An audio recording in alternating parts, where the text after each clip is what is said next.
No Antigo Egito, antes mesmo dos rituais funerários se tornarem tão complexos, já existia um deus especial. Anubis é geralmente considerado filho de Osíris e Néftis, a irmã de Ísis e Sete. No entanto, algumas histórias dizem que ele nasceu de Néftis e Ra, ou até de Sete e Néftis, ou mesmo de Ísis que o adotou. Independentemente de sua origem exata, Anubis sempre foi associado ao deserto e aos animais que vagavam por lá, como os chacais e cães selvagens que eram vistos perto de cemitérios. Por isso, ele se tornou o guardião dos mortos e dos locais de sepultamento, protegendo as almas em sua jornada.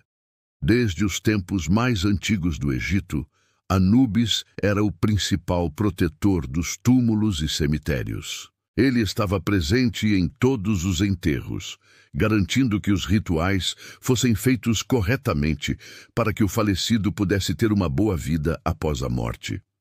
Sua imagem era frequentemente colocada nas paredes dos túmulos e em objetos funerários, mostrando-o como um cão ou chacal deitado, vigilante, guardando os mortos contra qualquer mal.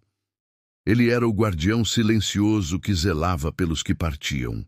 O papel mais famoso de Anubis está ligado à história de Osíris, quando Osíris foi cruelmente assassinado e desmembrado por seu irmão Sete. Ísis, a esposa de Osíris, e Néftis, sua irmã, começaram a procurar os pedaços.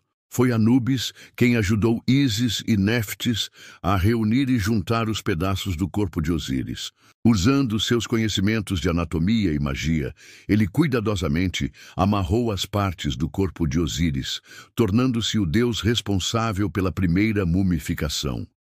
Esse ato foi essencial para que Osíris pudesse ter uma chance de vida após a morte e se tornar o senhor do submundo. Por ter sido o responsável pela mumificação de Osíris, Anubis se tornou o deus da mumificação e dos embalsamadores. Ele era quem supervisionava todo o processo de preparação do corpo para a vida após a morte. Os sacerdotes que realizavam a mumificação muitas vezes usavam máscaras de chacal, como a de Anubis, para representá-lo durante os rituais. Isso mostrava que eles estavam agindo sob a orientação e o poder de Anubis, garantindo que o corpo fosse preservado perfeitamente para sua jornada no além. Depois que o corpo estava mumificado e pronto, a alma do falecido embarcava em uma longa e perigosa jornada pelo Duat, o mundo subterrâneo. E quem estava lá para guiar essa alma? Anubis. Ele era o condutor de almas, o guia que ajudava os mortos a navegar pelos caminhos complexos e cheios de perigos do além. Ele os protegia de demônios e obstáculos, garantindo que chegassem em segurança ao Salão das Duas Verdades, onde seriam julgados. Anubis conhecia todos os segredos do Duat, sendo a luz e a proteção para as almas em sua escuridão. No Salão das Duas Verdades, a alma do falecido passava pelo julgamento mais importante. Lá seu coração era pesado em uma balança contra a pena da deusa Maat, que representava a verdade e a justiça. E quem estava ao lado da balança, supervisionando todo o processo? Anubis. Ele se certificava de que a balança estivesse calibrada e que o julgamento fosse justo. Ele verificava o peso do coração para ver se a pessoa tinha vivido uma vida boa e justa. Se o coração fosse mais leve que a pena, a alma poderia seguir para o campo de juncos, o paraíso egípcio. Se fosse pesado demais, seria devorado por Amit, a devoradora de almas.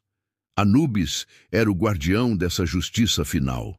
A escolha do chacal, ou cão, para representar Anubis não era aleatória. Esses animais eram frequentemente vistos perto de cemitérios, e os egípcios observavam seu comportamento. Eles eram criaturas da noite, que vagavam entre a vida e a morte, no limiar do deserto.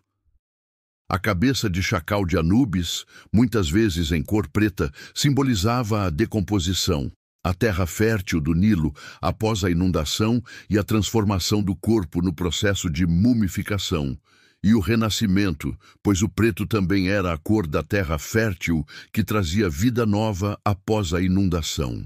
Ele era um símbolo de mistério e do poder de transição.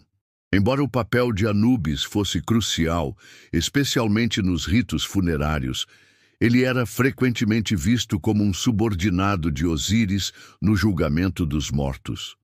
Com o tempo, conforme o culto de Osíris crescia, Osíris assumiu o papel principal de juiz dos mortos, e Anubis se tornou mais o supervisor e assistente nesse processo. Essa transição mostra como a religião egípcia evoluía, mas o papel de Anubis nunca perdeu sua importância. Ele continuou sendo o guardião das necrópolis, o deus da mumificação e o guia das almas.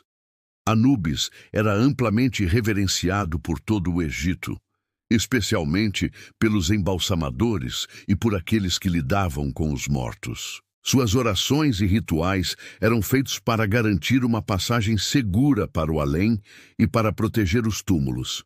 Sua imagem era um lembrete constante da importância dos rituais funerários e da crença na vida após a morte.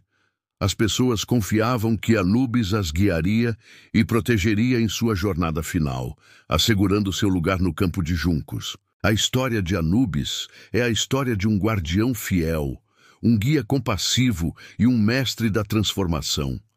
Ele era a ponte entre a vida e a morte, garantindo que a ordem divina fosse mantida mesmo no mundo invisível. Sua presença nos rituais funerários e no julgamento das almas dava conforto e esperança aos egípcios. Ele representava a certeza de que a morte não era o fim, mas uma transição para uma nova forma de existência e que um Deus poderoso estaria lá para guiar cada passo do caminho. O que você achou mais interessante sobre o papel de Anubis na vida e na morte para os antigos egípcios?